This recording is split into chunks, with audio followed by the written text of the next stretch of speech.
Transaksi investor di pasar modal masih terus menggeliat cenderung fluktuatif hingga pelantikan Presiden dan Wakil Presiden terpilih pada 20 Oktober mendatang. Sebab pelaku pasar cenderung waspada sambil menanti realisasi program pemerintahan baru di tangan Jokowi JK. Hingga kini investor terus menyoroti gebrakan pemerintah baru Jokowi JK, terutama sejauh mana kebijakan pro pasar pemerintah mampu menggerakkan sektor perekonomian. Pelaku pasar menilai, jika pemerintah komit mendorong perdagangan di pasar modal, hal itu bisa memicu pergerakan indeks harga saham gabungan tumbuh positif pada tahun depan, dengan nilai indeks di kisaran 5.300 hingga 6.000. Namun kondisi sebaliknya bisa terjadi jika kisruh politik domestik di parlemen terus memanas. Ketua Umum Asosiasi Analis Efek Indonesia, Haryadit Ramlan memperkirakan kinerja indeks tidak akan tumbuh tinggi di akhir tahun 2014. Namun bursa bisa berbalik menggeliat jika kebijakan pemerintah sejalan dengan para pemimpin di parlemen.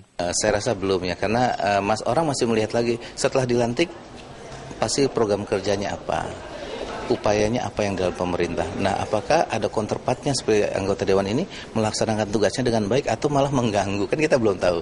Nah, ini semua harus kita tunggu, yang hanya tinggal seminggu ini ya, mudah-mudahan semuanya berjalan baik sehingga kita bisa memilih investasi di pasar modal emang lebih bagus. Namun demikian, Otoritas Bursa Efek Indonesia menilai kisruh yang terjadi di lembaga legislatif hanya bersifat sementara. Oleh karena itu, Direktur BI mengingatkan investor tidak perlu khawatir berlebihan, sebab gonjang-ganjing politik hanya euforia sesaat.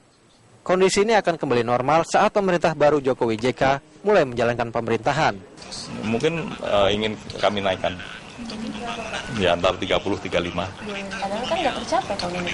Ya nggak apa-apa. Optimis aja. Kita harus optimis, karena target yang tinggi akan menjamin karyawan Bursa Efek Indonesia, termasuk saya, bekerja lebih keras.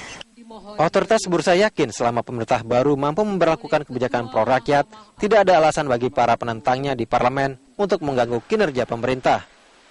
Meski dinamika politik domestik bisa mempengaruhi minat investor bertransaksi di pasar modal. Anggi Natalia, Monte Carlo, Berita 1, Jakarta.